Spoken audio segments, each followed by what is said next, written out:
Welcome, good afternoon, good morning, good evening, wherever you're joining from in the world. This is our Unlock Queer Author Journeys, powered by We Create Space.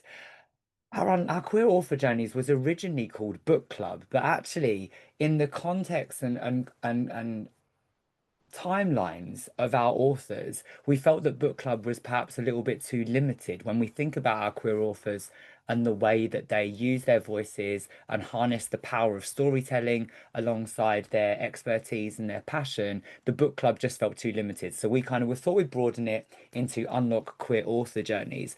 We're going to hear everything from lessons learned through to the creative publishing process, people's backstories, and those all important ways in which our authors show up as queer leaders within their expertise and their professions. I am absolutely delighted to be joined by my colleague, author, and friend, Dr. Paul Taylor-Pitt. How you doing, Paul? I'm good. I was really happy that it changed from book club because book club to me always comes with a pressure of, have I read the book? And so I love this idea of author journeys because I'm now like, yeah, I'm on a journey. We're all on a journey. And quite a journey it has been for you, and we're going to come over to that in a second. Just to give you all a little bit of a feel for what Unlock is, this is our queer leadership network. It's all around this being a community-led platform and network supporting queer leaders in business and in life. And our vision, we want queer leaders to feel seen, celebrated, and equipped with the tools and the guidance to thrive in what they do. At We Create Space, we're really committed to creating spaces in which people can learn, connect, and grow and unlock their potential. Unlock is made up of everyone from future LGBTQ plus leaders. Perhaps you don't think you're quite there yet, but I have a feeling if you're here, you probably are. LGBTQ plus professionals, entrepreneurs, innovators, creators, leadership experts, all coming together to collaborate, co-produce, and make an impact in the world. What does this look like? It looks like conversations like the one we're having today, workshops, retreats, networking resources, and more. So we would love you to dive into Unlock. You can follow us on socials, LinkedIn, Instagram, Unlock World, all powered by We Create Space. So we are here to talk to this wonderful human on screen, double, seeing double, and about your book, Paul. Still here, still queer. Now what? Now, as I said, it's been quite a journey for you, particularly the last couple of weeks in itself. Never mind the couple of years leading up to it. So, are you happy to give people an intro to who you are, how you show up in the world, and then a little bit about still here, still queer. Now what? And then we'll dive into the now. Yeah, I feel like that's already a cliffhanger. It's like, and Mm. so it's lovely to be here and lovely to be here with you, Neil. I'm a fan. I'm a organizational development consultant. I run my own business. I'm a coach. I'm a mentor, facilitator, podcaster. I just keep adding hyphens to those things, which I love. Um, I do a lot of leadership development work and board development work, and I also really enjoy giving time and energy into the LGBTQ plus community. My pronouns are he, him. I live in London with my husband. This year we celebrated our 25th anniversary, which was amazing. And yeah, I have written this book, Still Here, Still Queer, Now What, which is the world's first self-help book for middle-aged queer folk. It really, I mean, and it's been a work in progress. And I guess now would be a perfect time to maybe talk about what's happened in the last couple of weeks. Like let's start there and work backwards because it just feels so relevant. Let's start with the the elephant in the room. So my book deal was signed in June 2024, which took about, I don't know, maybe 18 months to negotiate. And it was signed with a publication date of the 14th of October 2025. So we arranged this event as part of the book tour that very kind people said, yeah, we'd love to talk about the book. And then officially a week before publication, my publisher went into administration and ceased trading. So the book didn't come out as planned, and it was very unexpected, shocking in the sense of, the company just shut down overnight. And there were actually a couple of weeks where we just did not know what was happening. And despite contacting the publisher, despite my agent contacting the publisher and just saying, is the book coming out? We got no response and actually still have had no response, which is incredibly frustrating. So, yeah, everything that had been planned up until that point, all of the work that had gone into uh, bringing the book to life, writing it, promoting it, and about to go off and tour it, is currently on pause. And and I hope it's a pause. I hope it's a comma, not a full stop, because technically I'm kind of back where I was 18 months ago, which is now looking for a publisher. I guess I've been thinking of it. I've never bought a property, but I know how it works. I think of it as like a sale has fallen through just before you were due to exchange. And now we're putting the for sale sign back up again. Except before it was a for sale sign based on a blueprint, whereas now we actually have a house, we have a book, we have a community, we have lots of stuff. So yeah, we're in this place now of still a bit of not knowing because who knows what's going to happen. Um, it's it has been difficult and it's been disappointing and shocking and upsetting and to the point where I bought myself a t-shirt that says author just to prove that I did. We had a launch party planned for 100 people, which we turned into a wake for the book, and people came to celebrate its shelf life cut too short. So it's been a lot, and this session today is actually so well timed because I think I'm in a place now where I can talk about it and I want to talk Mm. about it because the publishing process itself, there's so much secrecy involved. The whole thing is so mysterious. And I realized around, I don't know, maybe halfway through the process before we were able to talk about it, that I felt like I'd gone back in the closet again. It's like there was this big part of me that I couldn't talk about. And then, of course, a press release comes out, and I was very public about it, and everything, uh, everything has been so amazing since then. And then when we heard that there were things not going right with the publisher, it was like, oh, we can't talk about it again. Mm. Except this time I thought, no, I'm not going back in the closet again. I refuse this time. So we did give the publisher like a deadline where we said, if you don't confirm to us what's happening by this time, we're going to have to go public and tell people because we're now a week from publication. And so I've been very open about sharing how it's been since then, which a bit like coming out of the closet has been really liberating. Yeah. Those are some great analogies there, from yourself in terms of summing up the journey. And I'm so glad that you said yes to doing this because, as we said at the beginning, queer author journeys, they are this massive holistic roller coaster of emotions. Mm, And through it all, you have, as someone that's been involved in the book tour side of things and stuff. And when you say we, we'll dive into the fact that this has been a team of people, mm, that have jumped at the chance to work with and support you.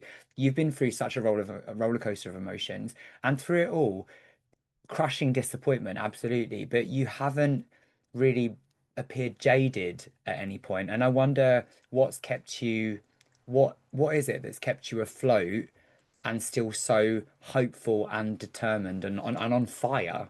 mm. Which is another good analogy because I have had moments. I don't necessarily think I felt jaded. I felt really angry, Mm, and and that's not something that I'm used to, other than just generally surviving in the world in 2025. But I did have a conversation with my own coach because I see a coach every week and we talk about such brilliant stuff. And just before the publication date, I said, I need to do something. I need to unleash some of this fire. But the only setting I have for it at the moment is like dragon burning down village. And in my coaching session, we were able to kind of work out on what continuum is this fire productive? Because striking a match wasn't going to be enough, but burning down the village was not okay either. And so we came to a place where I realized the energy that I needed was like a, it was quite a gay analogy. It was like a little creme brulee blowtorch. It was like focused, directed, transformative, like it applies enough heat to change something, but it doesn't burn down the whole town. And so I think I've been bringing that kind of energy to the conversations because, there is disappointment, there is sadness, there is anger, there is fear, there's all of those things. But ultimately, the overriding thing is hope. And I think hope matched with stubbornness. Like my husband calls me the little emperor sometimes because I'm an only child. I'm used to getting my own way. And so there is some of that stubbornness and tenacity that I think is sometimes unhelpful, and in this case, very helpful because I refuse to take no for an answer. Yeah. So yeah, I think an interesting, like I hate roller coasters. I've only ever been on one, and it was like a kids one in Brighton, and I screamed all the way around. So I don't. That's probably how I started to face this at first was to go, I'm not getting on that ride, and then just thought, you know what? I just need to get on and start screaming. Sometimes it's the only way. Here with you on roller coasters, I'll get on them, but I will literally scream all the way through them every second.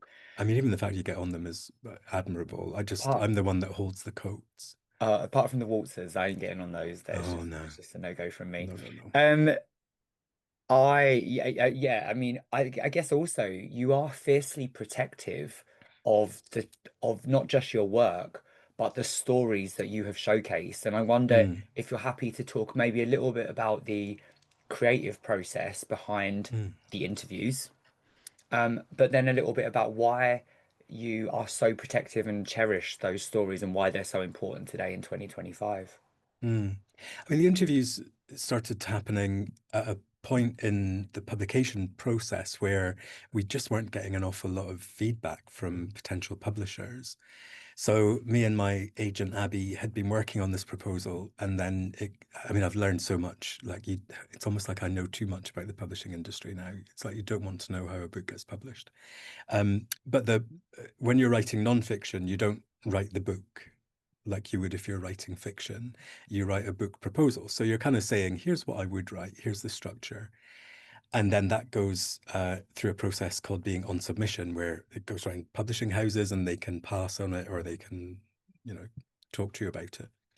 And we got some really nice interest really early on, but they struggled to know why this book was needed. And that was mostly coming from straight people.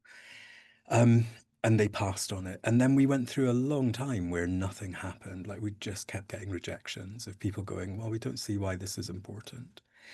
And because I'm not very good at not having control of stuff, I thought I need to do something. So I wanted to kick off the process anyway.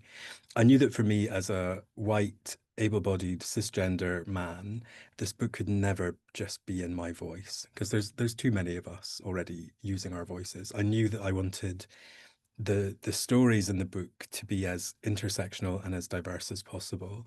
So I put one post on Instagram, this must be about 2 years ago now, just saying, if you're queer and in midlife, do you fancy having a conversation? And and there were almost 100 responses immediately, which shocked me because I didn't know that I knew that many middle-aged queer people. But also people started then telling their friends and telling people they knew and putting them in touch with me. And what I found as I started those conversations was this urgency from people who wanted to tell me their stories. And I remember asking people like, why is this so important? And the most common response was, no one's ever asked us before. No one's ever asked us about our lives. No one's ever asked us about what it was like growing up through the 70s and 80s, or being at school during Section 28, or becoming sexually active at the beginning of the AIDS crisis, or not being able to get married. There were all these things that I think are very unique to our particular generation, and people just hadn't spoken about them. And so each time someone came and sat with me, and sometimes it was in person, sometimes it was online because people were all around the world, I just felt like I was being given a gift of the trust that people were putting in me, Mm. the vulnerability that they were showing when sometimes people would say to me, I've never told this story to anyone. And then there were times when someone would be telling me a story and I'd kind of stop them and go, that's not your story, that's my story. Exactly the same happened to me. And then other times when it was just so wildly different. And so I started almost like collecting, that sounds a bit weird, but taking care of, I guess, curating these stories that people were offering with such generosity. And actually at that point we redid the book proposal because I thought this isn't just about this topic. This is the stories of these 100 people. And I think that's what ended up getting us the book deal because it wasn't just my voice, it was all of these other voices. And so I do feel very protective of them. You know, a number of those people I'm still in touch with. Some of them have gone on to be friends, others I only ever saw once. And there's a sense of, I guess what came through again and again was people not knowing where they belonged anymore, if they ever did, feeling like as they were aging, they were starting to go further and further to the edges of the community. And so many people said to me like, oh, I just don't know where to go anymore to meet people like me. And I remember at one point saying, well, if I don't get a book deal, I'm going to open a dating agency or a friendship group because actually I've met 100 of you. And so I feel very protective of the work. And I don't know if it's a good book or not. I can't be objective about it, but I know the process of giving those people space and hearing their stories and bearing witness to some of the horrors that they were telling me, and also bearing witness to the massive amounts of joy that I heard. To me, it just felt like the biggest privilege. And so when I now fight for having this book published, it's about saving those stories. These are stories that had never been told in some cases and potentially will be lost.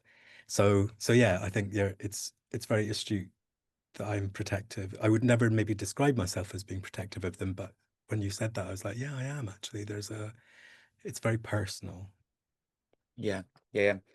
How did you? I wonder how you, because you over 100. I think you interviewed over 100 people, and I think you said you featured around half of that in the book. What was the process of kind of curating, working through those, and deciding? Because that sounds like quite a task to pick and choose from all those magnificent, beautiful, heartbreaking, heartwarming stories. And Mm, then also just off the back of that, how did you maintain your voice through all of that beautiful noise? mm. Well, I think that the second question is the answer to the first, because when I first submitted the initial draft, I had, I think, 500 quotes in the book Wow. because there was so much that I wanted to share. And they may have just been a sentence or a short paragraph, but it was like pretty much at the end of every chunk of writing, there was this quote. And my editor said, you can't have that many. She said, I'm so sorry. But also she said, you can blame me for this because I know it's going to be painful, but you can't have that many quotes. And and she said it was not only distracting to people because it kept taking them out of the narrative, but she also said, I'm losing your voice and this is your book. And so I think in my need and desire to include all of those voices, it just became too crowded and it became impossible to wade through. So I did cut it down to 100 and then my copy editor cut it down to 50. And so there is still in me a sense of a bit of like, oh, some of those quotes I loved. And you sometimes have to lose the things you love for it to work for the book.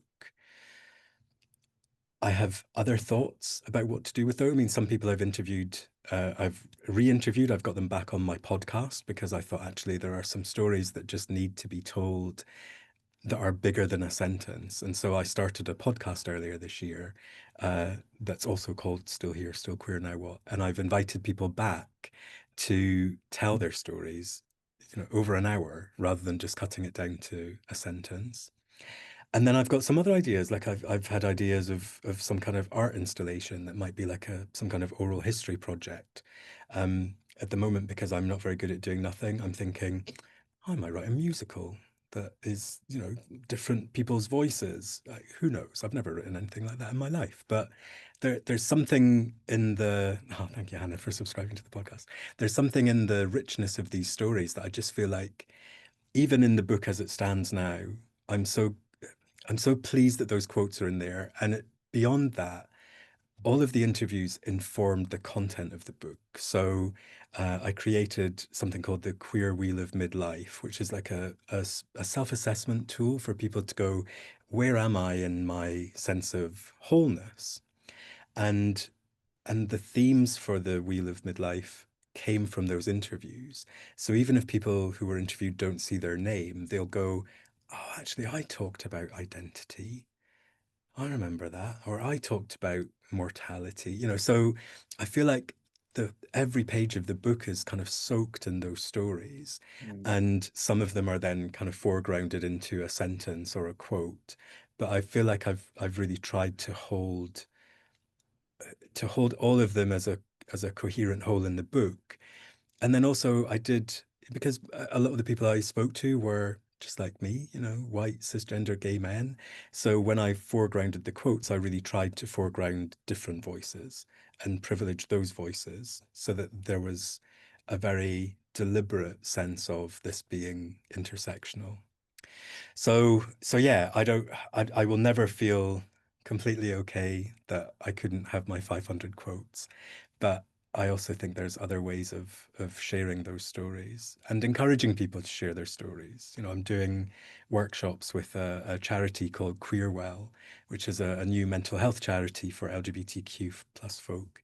And with them, I'm doing these workshops on sharing our stories so that people can come and talk to each other. Because, beyond the book, for me, it's so much more about connection and the community and people having the privilege of what I had, which was to just sit and listen. Yeah. There's do you subscribe to the podcast? I've also popped in the petition to save our stories, which you can find on the Still Here, Still Queer Now What.com website. And I'll pop up a link for that later. I want to tap into your creativity and innovation around this book. What came first, the creativity and innovation or the book? Because I have to say, I've never seen anyone unleash so much creativity, innovation, ideas with as much energy and passion and gusto as you have when it comes to this book. I'm talking about your writing with the postcards towards publishing that you put on social media, which has documented your journey of the book. You've got the podcast, you've got the art that came off the back of the book where some of the contributors posed in their underwear and to showcase midlife bodies. Um, there's been the events that we've done. We had a book tour, and it's taken a team of people that have been 100% on board to support you, but because they believe in you, to help channel that creativity. So I'm really interested as to where that come from, because coming up with the wheel as well, drawing on your experiences and as an organizational development consultant, a somatic coach, all of those things have just been this massive fireball of creativity. And I wonder what do you think came first? I think what created the conditions for that is being middle-aged. Like I feel at, at the height of my powers as a middle-aged person. I'm almost 52, and I feel like actually this is the most creative I've ever been. I remember listening to an interview years ago with Lady Gaga, and she said, "My brain is like a garden, not a desert." And that I think about that all the time because as I've got older, I feel like it's the opposite of the traditional story that people tell about getting older, which is you just become a bit useless and you can't teach an old dog new tricks. I feel like the older I get, the more creative I feel, the more empowered I feel, and the less I care about what people think. Mm. So in a way, like the idea for the book came initially from me wanting to read a book like this, and it just didn't exist. And someone said to me, well, you write the book you need to read. And so I think writing the book for me was a process of actually going through this as someone in middle age who kind of went, how did I get here? And what is here like? And what on earth am I going to do now? So I think the conditions for that creativity came from being at this stage of my life, which I feel very privileged to be in because a lot of my peers and older people did not make it this far. So I feel a sense of responsibility to do something useful. That is really important to me. The I guess the creative stuff that you see was really from a place of necessity because the publisher that I signed with was a really small publisher, and you know partly that's why I really liked them because um, they were very upfront that they didn't have big marketing budgets and they didn't have PR people, and that gave me the chance to do it for myself, which personally I loved because it gave me the opportunity to not have interference from people who thought that they could tell me what it was like to be someone like me. And so the calling cards that you mentioned, this was a collaboration that I did with my friend Ferg Cooper, who's a fantastic artist, because I wanted to like the cover of the book is a protest sign, and I wanted the book to feel like a bit of rebellion. And so we were talking over about how you know in Soho we used to see all those like cards in phone boxes, like you know, call me for a good time. And I was like, I'd love to do that with the people who were interviewed in my book. And Ferg had his business card is like one of those, and it's like you know local hot artist. It's so brilliant. And so I put a call out to the people I'd interviewed and said, "Does anyone fancy just like stripping off and then being turned into art?" So they sent photos to Ferg, but he then turned it into pieces of art. And we used like slogans from the book. Like one said, you know, it's a revolution of queer reinvention. Another one said, you haven't peaked yet. And then there's a phone number at the bottom where people can call and leave messages. So for me, it was just about how do you queer up the idea of promoting a book? Because the traditional ways of doing it are there's so much gatekeeping around it. And I just felt like I wanted to be authentic to the people in the book. You know, I didn't want this to be like a 20-year-old model holding a copy of the book. It needed to be the people who were in it. And they were so generous. And even the process of them going through that was in itself like an intervention because people would message me and go, I'd love to do this, but I've got this really odd relationship with my body. And I'd be like, okay, well, let's talk about that. And then we would talk it through. And then they, not all of them, but some of them were like, actually, this is what I need to do. And then the photo came through, and then they were turned into this thing. And, you know, there's stickers all over Soho now. So the creativity, I think, is almost as important as the book itself. The podcast is as important as the book itself because it brings those voices to life. Yeah. So I think having, you know, in some ways it hasn't exactly turned out as we wanted, but having a really small publisher who said, just get on with it, meant I had the complete freedom to do those things. And it has started a bit of a movement. It's felt much more organic and alive rather than just, you know, let's do a bit of marketing. Yeah.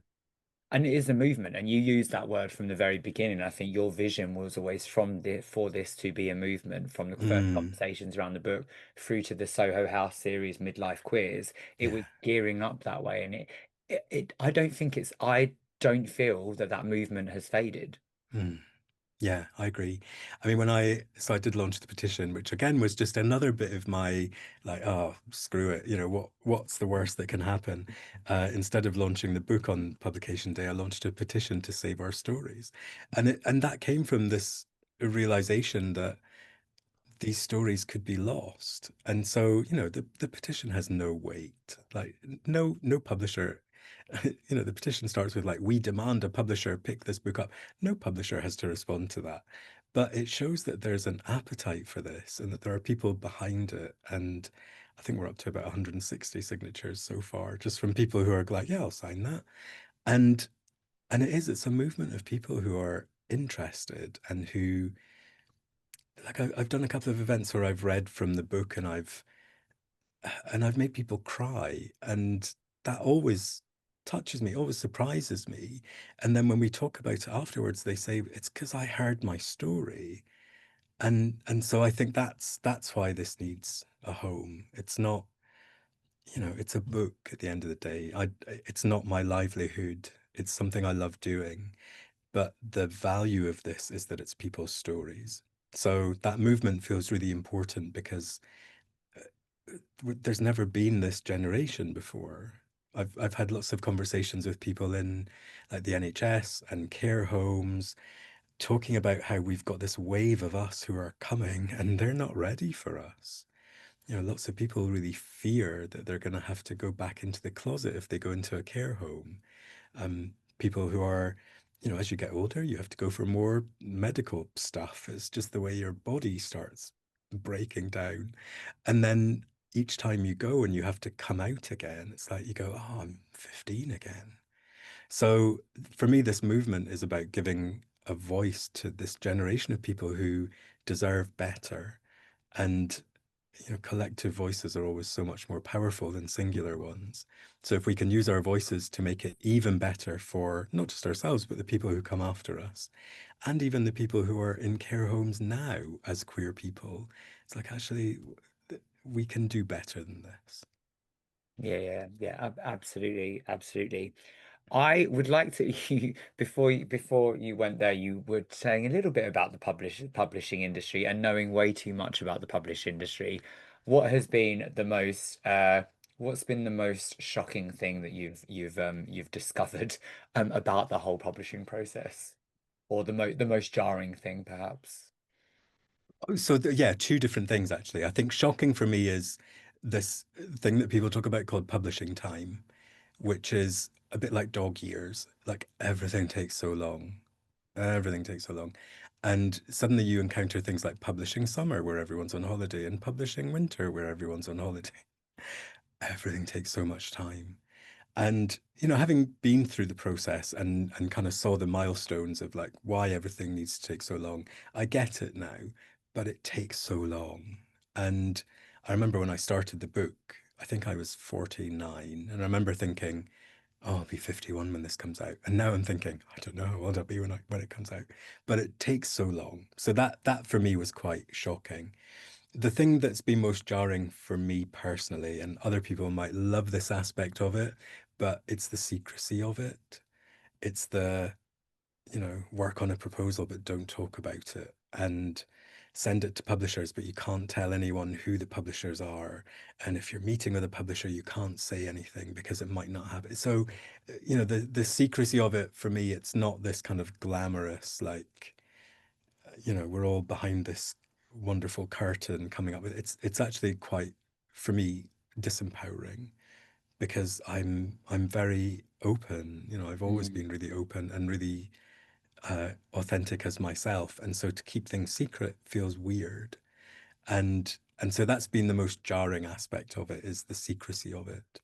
Um, and I think so maybe the energy that you saw, that fireball of doing stuff, is because there was 18 months, 2 years of coming up yeah. with these ideas that I couldn't do anything with.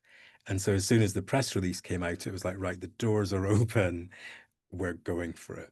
Yeah. So in that respect, I think it's yeah, you know, I'm not going back to where I was. I'm not going to stop talking about it, but the secrecy of it for me, I think particularly that closeted feeling just was not okay. Do you think that having been through it once, it would be a little bit more tolerable to go through it again, or would you try and kind of flip things and do it a bit more your way? Or is it a case of you just have to play ball? I guess one of the things I've learned about myself is I I don't like ambiguity. Mm, I really thought I did, and I used to pride myself on it. Uh, I didn't realize how I was the only person that thought that. Like Dan laughed when I told him that. He was like, you're not good with not knowing." Um, and I think there were moments when the not knowing was coming at a cost. I remember at one point saying to Abby, my agent, I don't think I can do this anymore. Maybe we've got this wrong. Maybe this isn't the right idea. And actually on that day she said to me, I've just had a an offer. And which was very weird because I was at the stage of going, I can't deal with this uncertainty. mm, This time around, I hope I could do it differently. I guess the difference now is I'm just not going to be quiet about it. So, right. you know, and again, within the industry, I'm an outsider in the publishing industry. It's not my world. So I have to defer to the experts, and I chose to do it this traditional way because I think it deserves a place on the shelves of foils as much as every other book. But what comes with that is giving up some control. And so I would hope that this time around I'm able to understand the process of it. But who knows? Who knows? If it works out really easily and we get another deal really quickly, I'll be like, yeah, that was easy. If I'm still waiting in another 6 months' time, I'm not sure. I Yeah. think there are different pathways that we can follow. And I guess because now I have the um that protectiveness, that sense of curating these stories, there's no way that I will take no for an answer. There won't be a point when I go, oh well, we just won't do it. It will come out somehow. I just think it should come out in the traditional way, which is odd for a queer book, but I feel like the voices in the book deserve that. Yeah. Nothing Yeah. wrong with self-publishing. I just don't, I think they deserve better than me carrying around a box of books going from shop to shop, because I think actually there's no offense to straight people, but a lot of straight people write a lot of really bad books that end up on bookshelves. And so this is a good piece of work with amazing people, and it deserves better treatment. Yeah, yeah. As do you. Yes, the stories, but as do you. Maddie asks, during that waiting period, was there anything you did or relied on to get through those negative feelings of being hidden away again? Um, at the time, no, because I didn't realize that's what was going on. It was only when I was able to talk about it that I realized that I'd been hiding something. And it was like coming out. It was that feeling of I can't tell anyone, I can't talk about this. And then when you come out and you go, oh, and now I can live. And it wasn't until I was able to say, oh, this book's coming out that I went, oh, that that's been in there. So I guess now that I know that, it does make it a bit easier this time because I won't put myself in that situation. Um, I remember I don't swim so much now, but I used to swim every day. And I spent a lot of swimming time thinking about it. So I'd use that as like my processing time. Um, there was something about, I don't know, something about being in the water. There was this combination of like the support of water, but also the resistance of it that felt really almost like the experience of being published. Like you're kind of swimming against the tide sometimes, and there's people in your way, and I use that time a lot just to think things through. And my husband is amazing, and I've got amazing friends and supportive people like Neil, who's just, incredible and goes above and beyond. Um, it it made such a difference having Abby, having an agent who's doing this on my behalf, and Abby really believes in the book. It almost feels quite personal to her as well. And actually, when we signed with my publisher, my editor, Soraya, also was very personally invested. So I feel like I did have a team of people around me who were all like cheering this on. So even though, um, some of those negative feelings were there, there was always someone who was having a better day than me who could go, come on, this will be okay.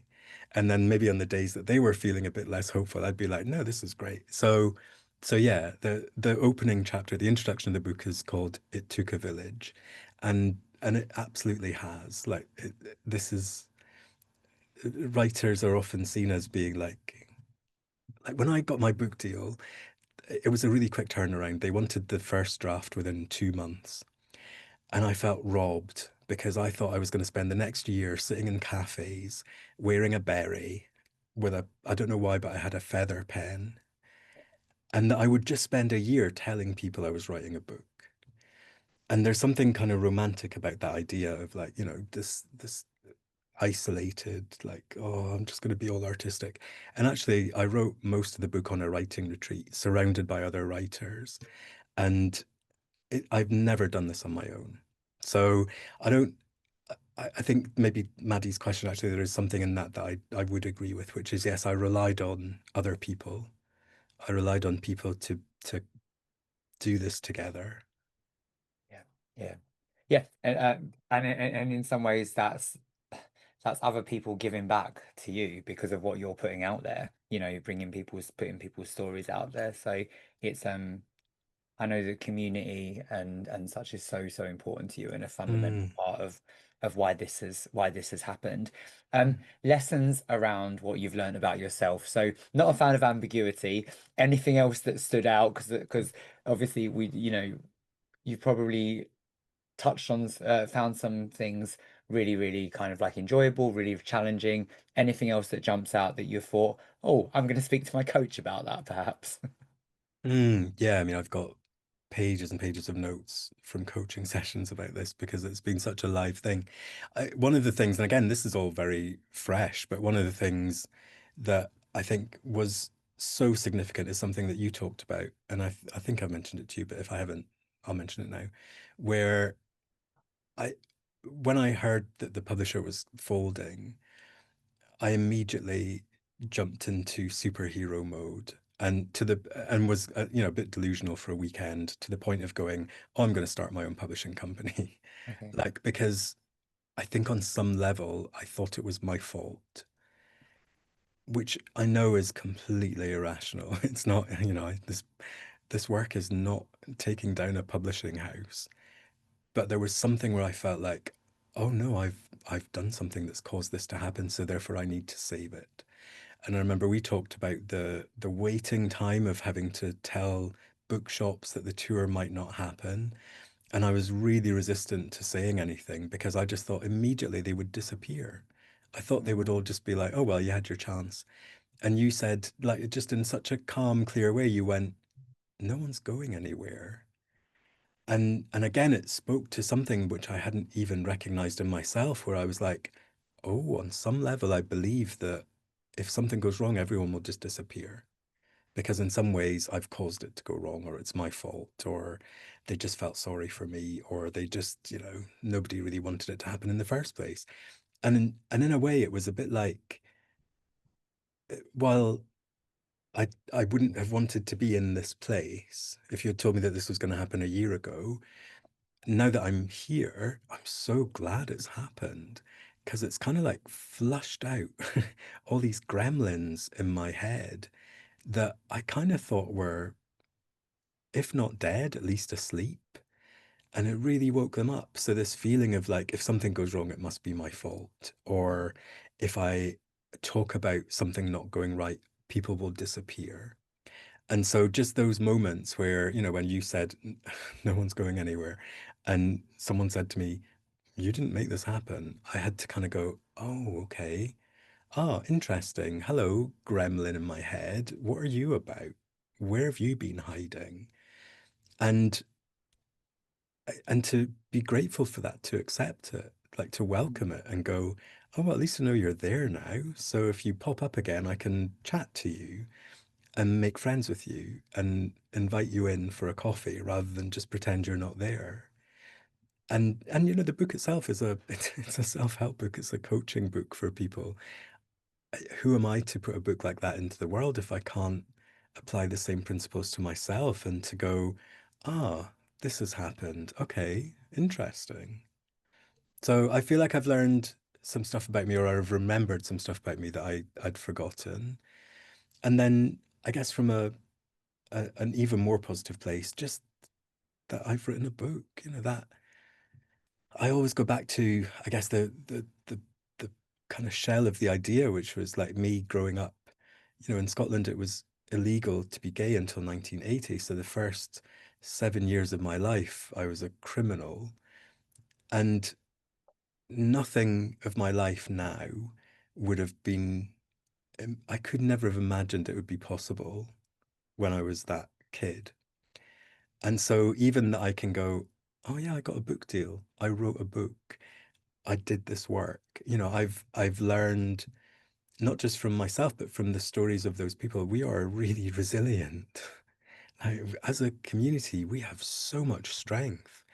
And often the story that we hear about us is that we we're just, oh, we're less than, or we're not good enough. And what's been reconfirmed to me again and again through this process is we are so strong, and not in an armored, toxic way, but just that we have this kind of central strength from growing up queer that means there is something about us that is more resilient than your average straight person. And so I think about that a lot. I think about the resilience in our community and also how we are able to rewrite the stories that people told about us that were never true. Because sometimes we believed them and we sometimes still carry them around in our middle age. But the fact that we can actually take back the control of those stories and retell them means I don't have to believe those things I believed when I was a kid because some of them they just weren't true. So yeah, I think I've learned a lot. I wouldn't necessarily have wanted that to happen, but I'm glad it did. Yeah. Thanks for being so vulnerable. And I'm glad that you're able to tap into that resilience too, because I know how hard it's been. And yeah, just I think it's really incredible the way that you have processed and still coming out fighting so strong for you, for your work and for the stories and the Mm, people that this is going to change their lives and change their experience of midlife. My mm. final question before I throw it open to the audience is for anyone thinking about writing a book, what tips, advice, guidance, warnings do you have for them? Check the accounts of your publisher. Um, so, do you know, I'm going to go back to something my mum always used to say to me. So, my mum died uh, a long time ago now. I mean, it's coming up for like almost 20 years. And I guess what I always took from growing up was she always said to me, just go for it. Like that, the thing I remember most about her encouragement was always go for it. And I listened to that a lot as I was writing the book because it isn't an easy process. If it was easy, everyone would do it. And so there is something about if you have an idea, go for it. If you want to write a book, go for it. I remember reading something from an author, and I can't remember who it was, and I wish I could. I might look it up. Who said most people who want to write a book don't bother. The ones who do write a book, it doesn't get published. The ones that do get published don't get bought, and the ones that do get bought don't get read. So just do it anyway. And ultimately, if you have that fire of an idea, the only person who's going to put it out is you. You can come up across lots of resistance, all these gatekeepers, all these people saying no, but they have no power over you really because it's your stuff, it's your ideas, it's your story. And they will find a way. They will find a way to live. They will find a way to get to the people who need to read them. So so yeah, my tip would just be go for it. Like I'm so glad I've done this. I'm so grateful that I've had the opportunity to do this. And while the ending, or at least the cliffhanger, is not where I thought we would be right now, I feel really excited for what it could turn into. Thank you so much. Adrian, we have a question for you in the Q&A box, but would you like to ask it live? Oh no, Adrian's gone. And I was just there was a lovely like light behind you, Adrian. I was thinking it looked like a sort of statue of David light, which is one of my tattoos there. Um, So but yeah. Adrian's popped a question in the Q&A box that says, thank you for the realness. How important do you think mentors are in guiding and amplifying the process of creation? Um, Very important. I haven't had an official writing mentor, but I've had lots of really wise people that I've been able to draw from. Um, and I would call that mentorship, even though it wasn't kind of formally structured. I did approach someone to see if they would mentor me quite early on, but they just didn't have the space. And so I thought, okay, I'll just carry on. I think one of the other things that's really surprised me is just the generosity of people, the generosity of published queer writers who, I've got their books on my shelf and I've appreciated them.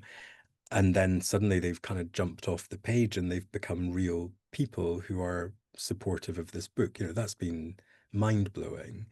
If I think about the event that we did in Brighton with S.J. Watson, he's sold millions of copies of his books, and yet somehow he made time to be interviewed by me, and he wrote an endorsement for the book, and he came to the event and was on the panel.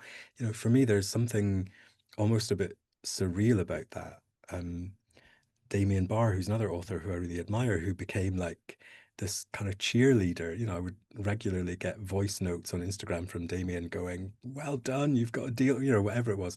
Like just that there's people in the background cheering you on. I think, I mean, I also belong to a writing group, a queer writers group, which meets online every Monday. And I mean, that's just so valuable. Like we get together, we chat for a few minutes, we turn our cameras off, we write, and then we come back and we go, bye, then see you next week. And so they've become another source of incredible support. Um, and also that kind of informal mentorship where, some of them have been published, others haven't. I think you find it in so many different places, sometimes because you've asked for it and sometimes because it just comes to you. And so with the same generosity of spirit, I think it's about just constantly giving back and sharing all these experiences. So yeah, I think mentoring in terms of writing is really important. And through writing this book, it's also made me realize the importance of mentoring just generally in life. This so much of the things that we're wrestling with at this point in our lives as middle-aged queer folk is kind of going, well, where are those mentors for us? Because actually for a lot of younger people, they maybe came out at school, they had like a pride week at school, which is unbelievable to me. They might not need to be mentored by a 51-year-old, but I might need to be mentored by a 55-year-old. So there is something about the stories that we can share with each other about the experiences we've had, which I think, whether it's for writing, whether it's for life, whether it's for work, I think any kind of, trusted helping relationship is just so powerful. So yeah, thank you. It's a lovely question. Thank you, Adrian. Um, I guess as we bring this conversation to a close, what are your hopes for what's next? Obviously, a deal coming through. Hmm. A deal that gives the book the platform it deserves to start conversations. Like I'm very clear in the book that this is not an answer to anything. In a way, that's why the title is a question. It finishes like, now what? Because I don't believe in giving people answers. I believe in the power of a question. And so I hope that the book acts as a massive question mark and helps people to have conversations with themselves and with others and with our community and with families and with chosen families to be able to start conversations about ourselves in a way that we maybe haven't felt able to before. And I would love to just see that movement spread. There's a section in the book about if you're having this book for your book club, here are some questions you might ask. Here's how you might create the space to do that. So, connection, I guess. Like reading is quite a solitary thing. And and I would love for the solitary experience to become a collective experience where people kind of go, "Oh, you read that book? Oh, okay, let's swap our midlife manifestos and talk to each other about how we can help each other be lifted." I mean, that is something that everyone can get on board with. So I'm going to close out by asking you to complete the following sentence, which you do with your guests on your podcast, which is still here, still queer. Still full of fire. Yeah, still here, still Yeah, queer, still full of fire. like creme brulee blowtorch fire. Okay. Definitely. Paul, I've loved spending time with you as always. Thank you for just Likewise. being so candid, so vulnerable. Please, if you enjoyed this conversation, please do share it. We'll share the link with you afterwards. Please share your feedback. It helps to shape future events. Give a little bit of love to Paul in that feedback survey. We'd love to hear from you. But Paul, thank you so much. And 100%, no one's going anywhere. Still rooting for you 100%. And as will anyone be watching this and everyone who's followed this incredible journey of yours as a queer author. Thank you so much for having me.